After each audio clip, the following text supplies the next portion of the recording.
Coming up next on Arizona Horizon, it's the day after the state's primary election. We'll look at who won, who lost, and why. And we'll meet renowned conductor Tito Munoz, the new music director of the Phoenix Symphony.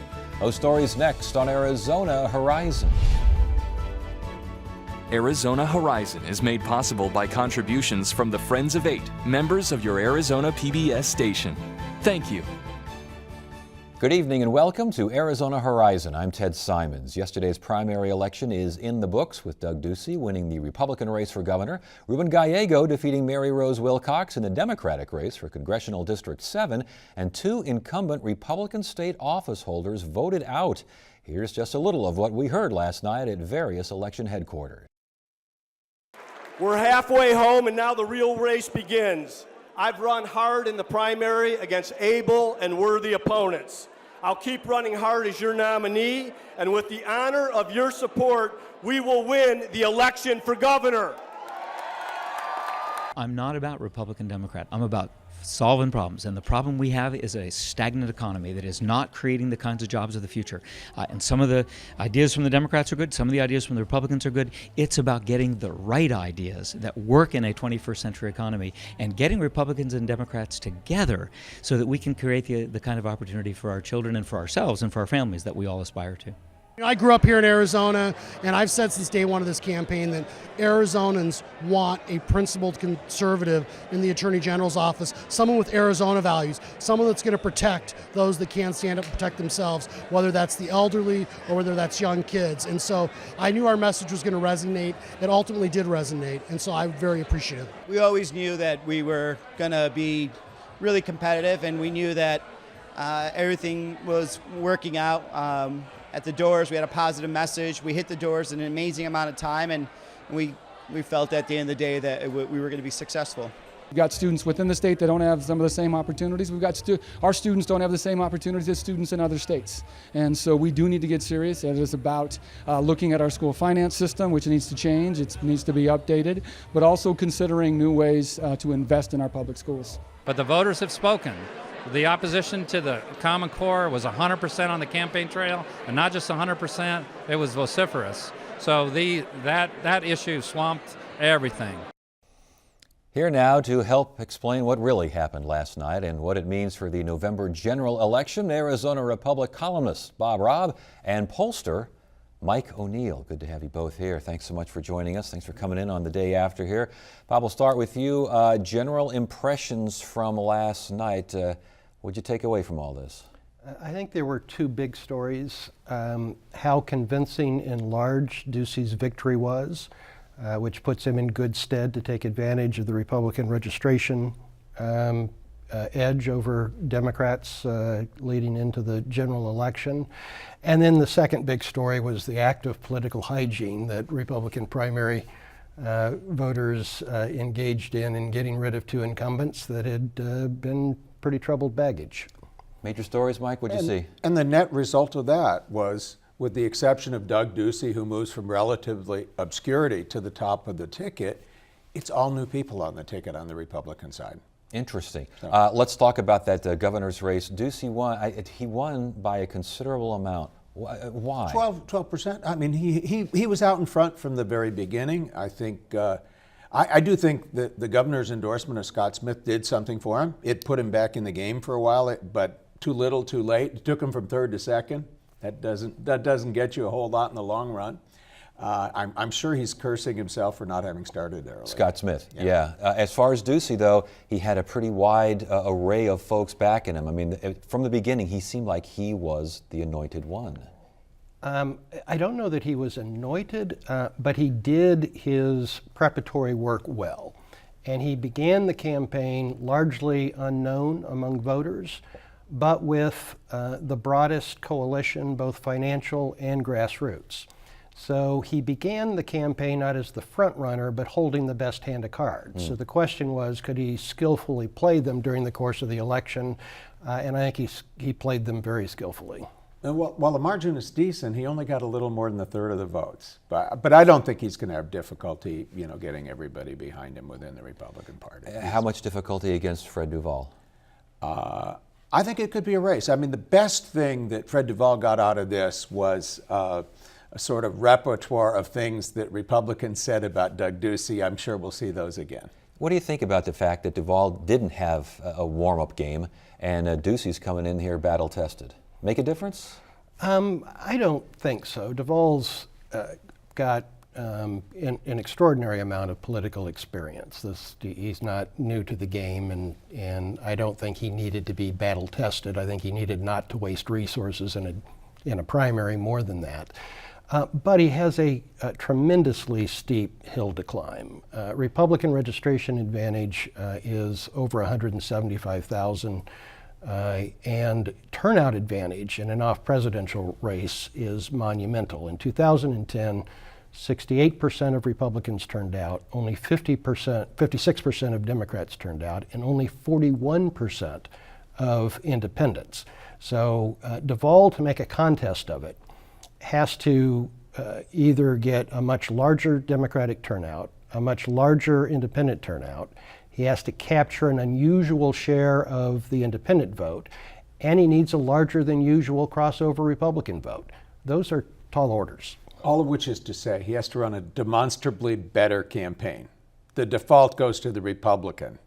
If he only runs a marginally better campaign, he loses. He has to do a lot better. All right, same thing for Rodolini in the Attorney General's race, Garcia in the Superintendent of Public Instruction race. I think they both have something going for them. I think Garcia is quite arguably one of the most qualified candidates, and Rob said that earlier, when we were talking. I agree with that.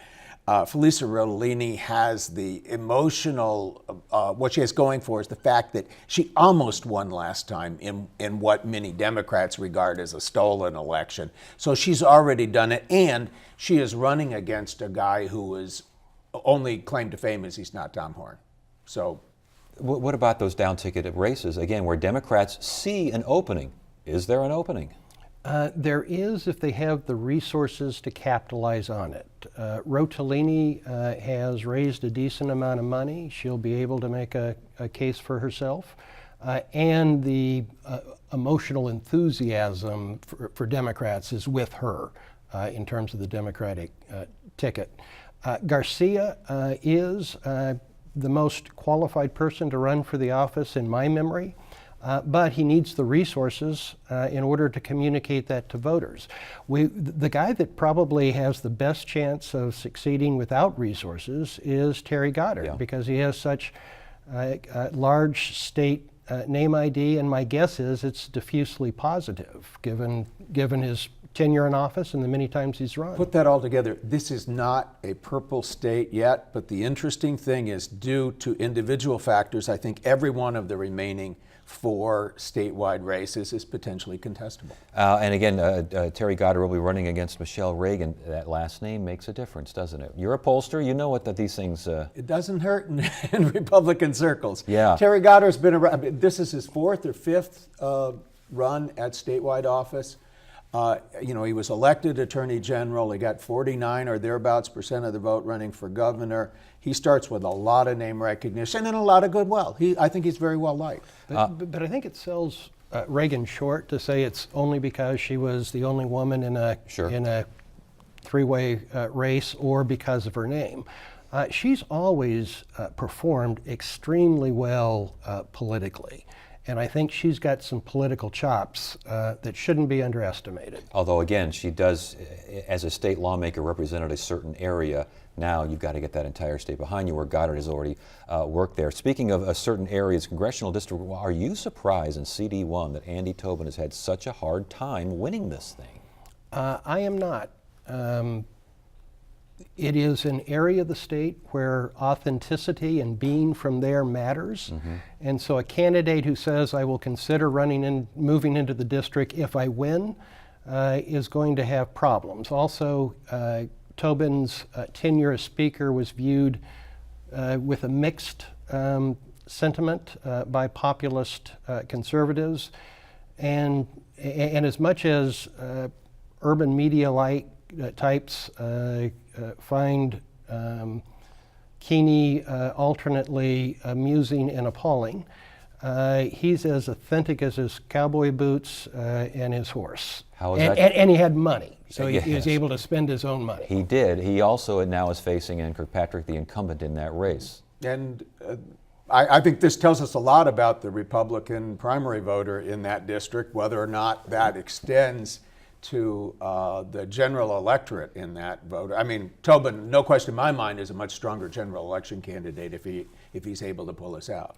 I don't think, however, if Caney is the candidate, that you'll find the national money completely drying up. I mean, when Paul Gosar won the nomination a few years ago, no one regarded him as a very strong candidate, but in a tidal wave election for Republicans, he was able to win the district. Mary Rose Wilcox, is her political career over? Were you surprised that this race was as one-sided as it was? Maybe the margin, not the outcome. I think it was I heard people talking for the last 6 months about the Wilcox machine, and every time I heard that, I said, that machine hasn't been taken out for a drive in 25 years.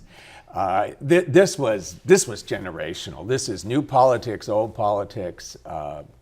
And we discussed this last night. I think Stan Barnes said, get used to that name, Ruben Gallego, because that is going to be a player in Arizona politics, certainly in Democratic area, for a long time. He has that seat as long as he wants. Yeah, and can do a variety of things from there. And he's got an interest and influence extending beyond just his congressional district. So it'll be interesting to see if he and Raul Grijalva end up bashing heads for influence within the Latino community in Democratic circles. Congressional District 9, Wendy Rogers handily defeats Andrew Walter, the former quarterback. Any thoughts there? Surprises there at all? I think people are dismissing her chances too readily.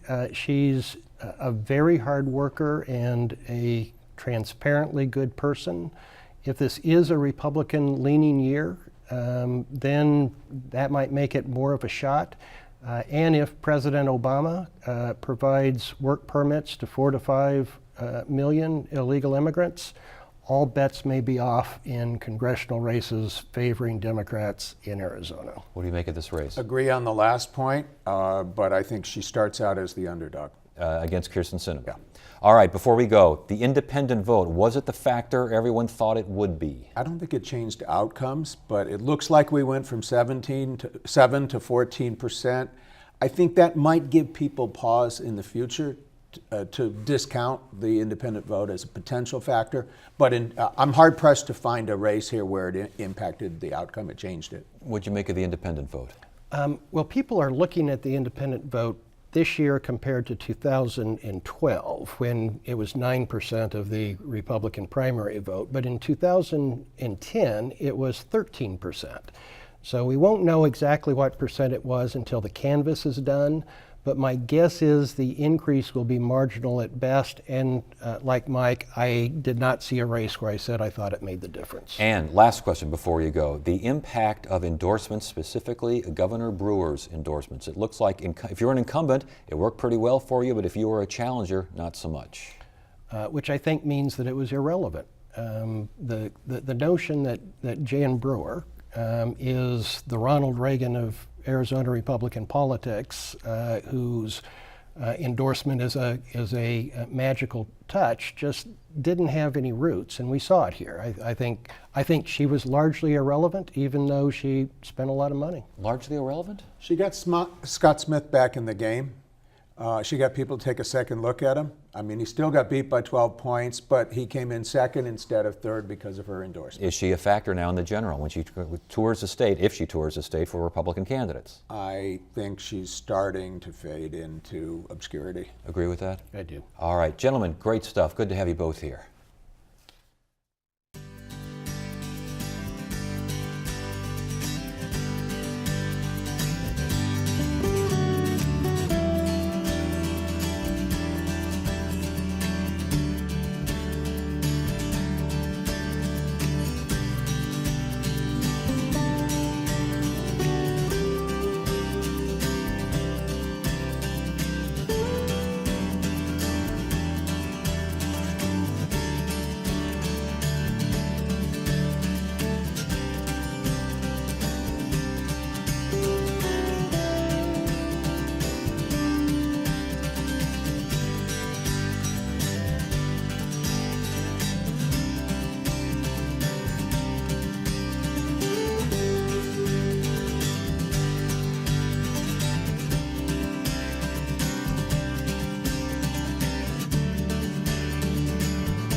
Tonight's edition of Arizona Art Beat features Tito Munoz, one of the most talented conductors of his generation.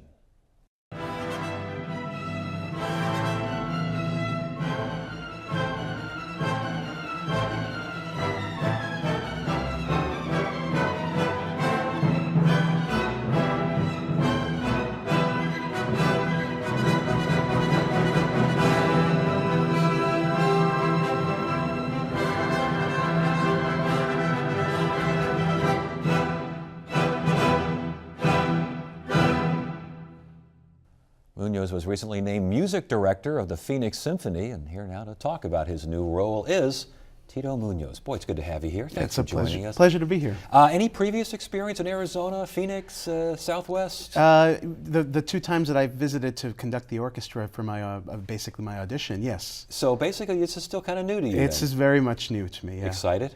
Yeah, it's hot. Yes, it is. It's very hot here. All right, I want to ask a bunch of basic questions just because I can. Sure. You are the new music director of the Phoenix. What does a music director do?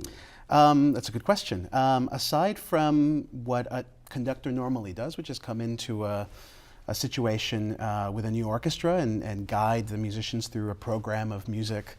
We give the concerts, we try to achieve a high level, we try to maybe build on something that we might have worked on before.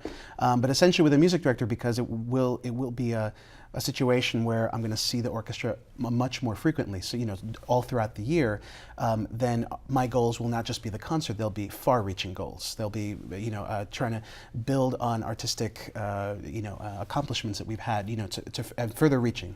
And aside from that, it's also just helping the orchestra as an organization achieve more of an audience throughout the community and be part of the community and get more people excited about classical music. Can orchestral music, it is so steeped in tradition, and every time a new CD comes out, for most of it just kind of sounds like the last CD of that particular piece. Right. But can orchestral music be advanced, and if so, how? Well, I think that it's not a question of the music itself, I think it's just the way it's presented.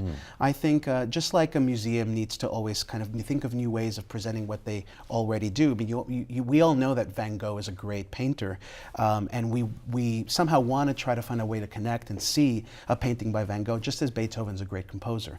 And I think it's just a way of kind of giving the audience a relatable experience in a way that gives them more of an opportunity to see what those things are. So I don't think it's the music. I really think it's just the way we present it that needs to be updated. Interesting. Okay, now, as a conductor, because most of us in the audience, there's one person moving, it seems like more than all the others, and it's you, it's the conductor. Yes.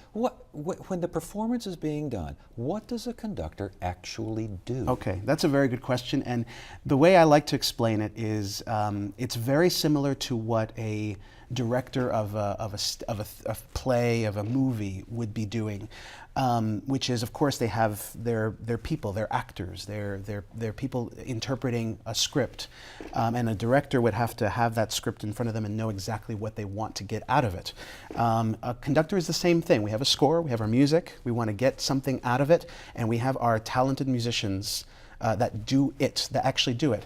But because our rehearsal time is very short, and because we've been trained to kind of be able to follow gestures, we do some of our directing actually in real time at the concert. So what you're seeing is a conductor trying to convey to the musicians what to do and how to do it. I mean, of course they can read, but there's a certain kind of element of spontaneity and in interpretation that needs to be conveyed to them. So if I'm in the audience and I elbow the guy next to me and I go, "That's a great conductor," why am I saying that's a great? What am I looking for out there? Well, you're actually you're hearing. I think it's something that, when you hear something visceral and you hear something that really connects with you and you hear the musicians connecting with you. I mean, really, that's the most important thing, is that the musicians themselves are connecting with the audience. I mean, you see my back. So, right. My job is not the audience. My job is the musicians. My job is trying to get them to play as best as they can so that they connect with you. So in the same way that a certain director might be known for action pictures, another for dramas, and another for comedy, there are conductors that, I mean, all you got to kind of do is make a little movement and the whole thing jumps, or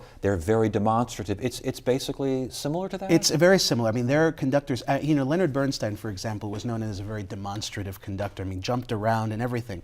But one of his teachers, one of the teachers that he used to have was Fritz Reiner, who was the famous conductor of the Chicago Symphony Orchestra for many years. And Fritz Reiner was known to have the smallest gesture possible. I mean, really just tiny, tiny, tiny. And Bernstein would talk about this, that it was incredible that he could have the smallest gesture, and then the moment he raised his hand, the sound that poured out of the orchestra, because it's all relative, of course. Yet Bernstein was the complete opposite. Bernstein couldn't help but be so evocative and so emotive with his gestures. And so, I think everyone finds their own way. And the audience sits back and they sense that, they can feel that. Absolutely. Now, can a great conductor lead an average orchestra, and can an average kind of pedestrian conductor lead a great orchestra? You know what I'm trying to say here? I mean, yes. Can that dynamic happen? Because I would think one would pull up the other. Well, it's true, and I think the learning curve of an orchestra. If we take your example of a great conductor leading a not so great orchestra, then most likely the learning curve of that orchestra is going to be huge, because they will find, an experienced conductor will know how to get the best out of them. That's really the mark of a great conductor, somebody who can really get the best out of whoever they have in front of them. And a mediocre conductor might not do that with a great orchestra, but you might not know the difference, because a great orchestra can play themselves too sometimes. Yeah. And that's the thing, sometimes you go to a great orchestra concert and it'll sound very good, but the impact that the person at front is making may not be that big. That's when the guy next to you elbows you and says, they could do a lot better than us. We had a better conductor. That's right. Hey, what got you into music? Obviously, you started very young. Was there a moment when you were a kid, like an aha moment that propelled you and you realized, this is what I'm going to do with my life? I think that I had many of them, actually. I was very lucky living in New York City. And I didn't realize this until, of course, I left, but I was afforded so many wonderful opportunities. I was going to the Fame High School, though. If you've seen the movie Fame, that's the high school I went to, Performing Arts High School, which is now in Lincoln Center. I was going to Juilliard on Saturdays, LaGuardia High School during the week. I was playing with the New York Youth Symphony on Sundays, and everything took place basically on the campus of Lincoln Center. And so I was spending all my week, even though I lived in Queens, I would commute every day, and I was spending all my time in Lincoln Center among the New York Philharmonic, among the Metropolitan Opera, going to Carnegie Hall, student tickets, and so my life was music. And so I certainly had little milestones throughout that time, but I couldn't have imagined anything else. Yeah. So it's almost like a kid who gets into sports. They play the sport so much and they wind up being good at the sport because they're there all the time. Because they're there all the time. But you have to have a talent for it. And were there people telling you, you can go places? I think I had a good mix of different things. I mean, I was a violinist at first, and I knew I was going to go as far as a certain point on the violin. I mean, I played professionally. And then conducting, of course, usually happens later. I mean, that's usually something, like any leader, usually leadership roles happen later in life. But I had really good opportunities, and I had a passion for it early on, and I started to find opportunities for myself to do it. But it wasn't until I went to the Aspen Music Festival. The Aspen Music Festival in Aspen, Colorado is actually a very well-known classical music festival with a very prestigious conducting program. And I happened to get accepted into it at an early age for conductor. I was 20. But that was sort of a little bit of a rite of passage to a career in conducting, because everybody who goes there has some experience, has some career, and I didn't at that point. I was just a kid, undergrad. I didn't know anything, and so that was intimidating, but at the same time gave me confidence by the end of the summer that maybe this was something I could do. Yeah, that's when you know that stars were starting to align a little bit there.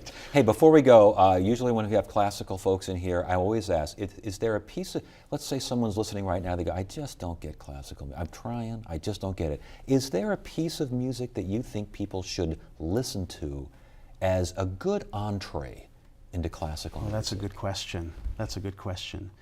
I love Beethoven's Fifth Symphony. For me, I think that every time I hear a great performance of that, I can't imagine anybody not be gripped, and because it has everything. It has drama, it has the soft side of classical music, the second movement, which is such a beautiful melody. It has everything, and for me, that's always the first. It's such a cliche thing because it's the famous four notes that everybody knows. Sure. But I think if you really hear a great performance live, it's something that can grip you. I think so. And very quickly, last question: your favorite piece of music to conduct? Whatever it is that week. So come and hear Carmina Burana, which is what I'm going to be conducting that week. All right. Well, you're doing a great job already Thank promoting. you. It's great to meet you. Good to have you I here. appreciate it. Thank you. Thank you.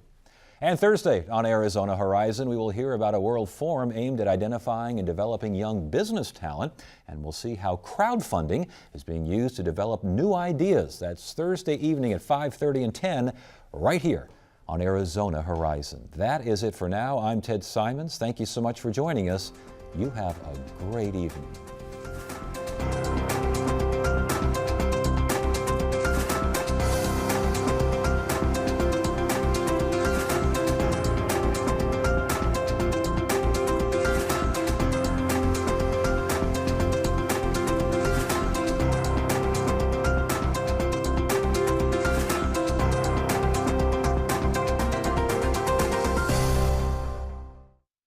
Arizona Horizon is made possible by contributions from the Friends of 8, members of your Arizona PBS station. Thank you.